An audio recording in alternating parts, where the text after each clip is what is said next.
Domino community. Thank you so much for tuning into this episode where I kind of do a podcast style breakdown of this setup that I'm working on, which I'm hoping will be my best domino project that I've ever made. Now, this is part 3. I did make a playlist of all of the episodes from this video, so if you'd like to check that out and catch up on previous episodes, the link is in the description or in this card in the top right corner. But anyways, let me move on to the next trick that I've made in this setup. Now, I'm not going to go over every single thing that I've done in the project. That'll probably take like a million years to explain, but the notable projects in this, I'd love to just kind of do a deep dive of what it is that is going on in my brain, I guess, as I'm building these projects. If you remember from my first episode, I think on my ideas list, I wrote down that I wanted to build something on the windowsill, which that's on the far right-hand side of the room. It's just a little window there that leads into the porch, which is where I happen to store all of my dominoes. But there's a little ledge there, and I'm trying to make use of all the space that I can so I can fit a ton of dominoes and try to really cram in hopefully 30,000 within the small space that I have. So I knew I wanted to build on this little ledge. Now, I think I've only built on this ledge 2 times in the past. The first time was I made like a New Year's setup way back when, and then there's this like wall on top of it. Additionally, in my risky domino setup video, there was another domino wall on that. And I don't know, I was thinking of a lot of ideas. Like I could make a wall. I'm not really sure yet actually what I want to build. Spoiler alert, but actually not really a spoiler. I haven't built anything on that ledge yet, but what I'm trying to say is the thought behind what I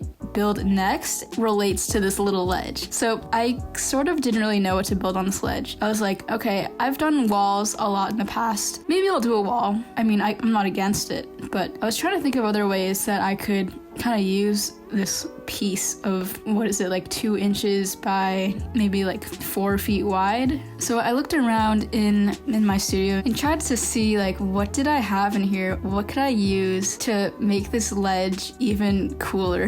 It's a tiny sliver of space. So it got me thinking, what if I built something with multiple levels on this ledge? Like, for example, if I added a wooden board, I could have part of it lean up on this ledge and then like have some sort of support underneath it to make like a really tall extended table. I don't know if I'm explaining that well, but I experimented kind of with like putting these colorful tables that we actually used back in BMAC 12, I believe, or maybe BMAC 11. And I had this glass table that I tilted on its side and held these colorful tables on top of it just as a support to see what it would look like. Because, you know, it would be super cool to have dominoes go on like a second layer. Like that would be super cool. But then I realized like, okay, this actually looks kind of clunky with all these tables, and I don't have another support to like hold all of these tables, and any support that I use is gonna be blocked. For example, the support would block something behind it and it just like maybe wouldn't look that good. So then I thought, okay, let's scrap this table idea. This maybe isn't the best thing. And then I thought, how am I even gonna get up to this ledge? I shouldn't be thinking about what I'm building on the ledge. I should be thinking about how is it actually gonna work within the setup? Like, is there gonna be a string that pulls it? Is there gonna be a really tall staircase that leads up to this ledge? How is it coming off of the ledge? Like, those are additional questions that I'm still trying to figure out. But it then led me to explore more elevations. Like with BMAC, for example, I loved the idea of using different elevated heights, like different tables, but in a way that you can still see what's underneath it. Now, the problem with using elevated things is the supports that hold these taller elevations always block something, and I wanted to avoid that however I could, which meant it had to be clear. It had to be like plexiglass or glass or something like that. And this glass table, like this giant glass table that I had, sort of inspired this idea to get, I have a bunch of like frames from posters, and I took off the glass of this frame and used it as a surface to build on. Like I didn't have time to go to the store, and like I don't want to go to the store anyway right now, and I don't want to wait 2 weeks for an order to come in to get plexiglass. So I was like, okay, what do I have a lot of that's clear? And picture frames were the perfect thing. At first I was a little worried because like these are glass, and at first I wanted to have the whole structure itself break apart. Like what if I built a 6-foot elevated glass like shelf structure and then that whole thing collapsed afterward? Like that would be pretty cool, but I don't want glass shards everywhere, so I scrapped that idea. But I could still use that glass sheet and build on it. So yeah, that's what I did. I had 2 plexiglass shelves, which weren't like fully glass, they're a cheaper glass, but it's still sturdy. And then I needed to find a few more. So what I did was I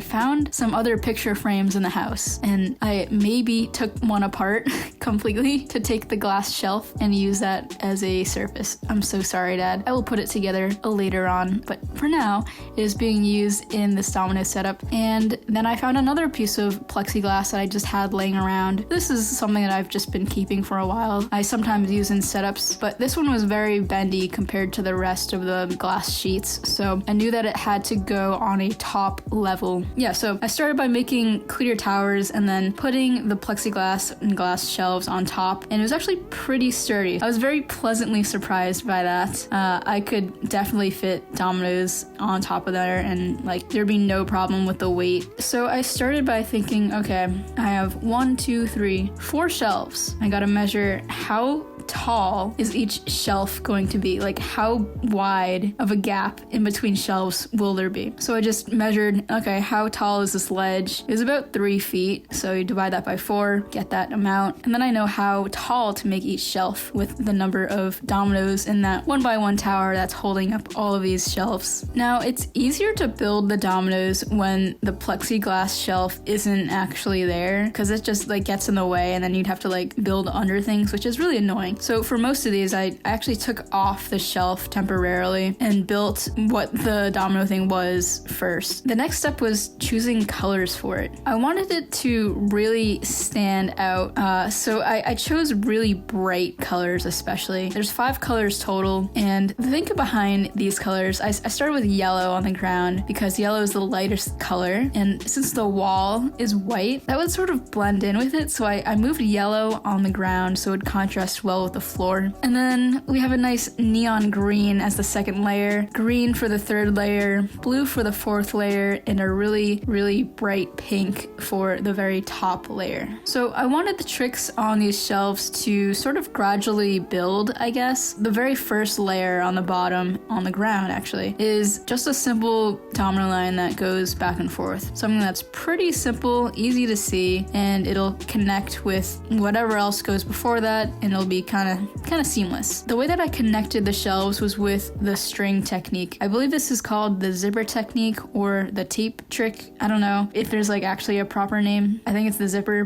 Who knows?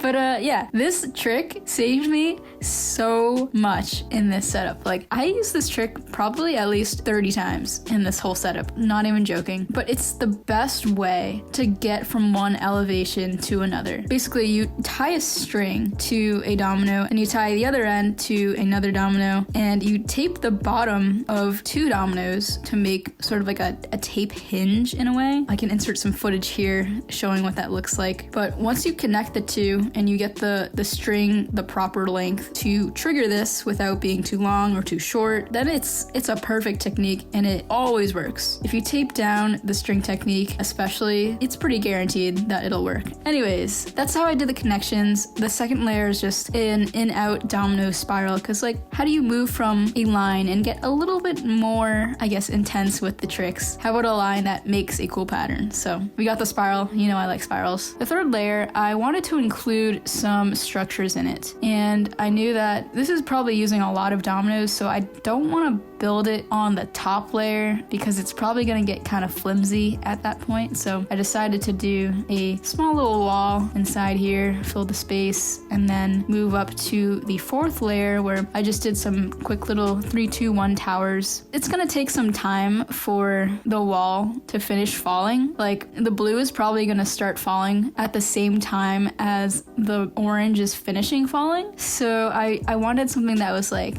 a little less intense, I guess. So you just have like the little switchback with 3, 2, 1. And then it goes on to the final top layer, which you'll see on the outer layer. I actually taped all of these dominoes. So I'm not gonna say what happens in this trick, but if you're a domino builder, you might recognize this trick and you can see what's gonna happen. I don't wanna spoil too much in these early videos, and in fact some of the tricks in here I'm not even going to mention at all until maybe after the video is posted, because I still want to save some stuff for you. But yeah, that's the basic idea of these glass shelves. I think it looks super cool because it's like floating dominoes in midair. Like, can you even imagine that? Like literally different levels of dominoes just sitting there. It's like there's an imaginary floor and everything is just like held together. And this especially looks super cool when you can get lower and like be eye level to the shelf, because then you can't even see the shelf. It looks so wild. I don't know what this is, but I think this is leading to something. Like the fact that you can build on a different level, but it's not actually connected. I don't know if I'm even making sense, but it's cool. That's really cool. I feel like there's a whole new world of things that you can do with dominoes, and it gets me very excited. Okay, so anyways, that is the glass shelf trick. I actually have no idea how I'm going to get from the shelf to something else. I'll probably build like a little staircase onto that windowsill. No idea what's gonna actually go on that windowsill yet, but I'll figure it out. That's my catchphrase for anytime I build things. I'm just like, yeah, I don't know yet, and I'll just kind of figure it out. I almost feel like I come up with my best ideas on the spot. Is that weird?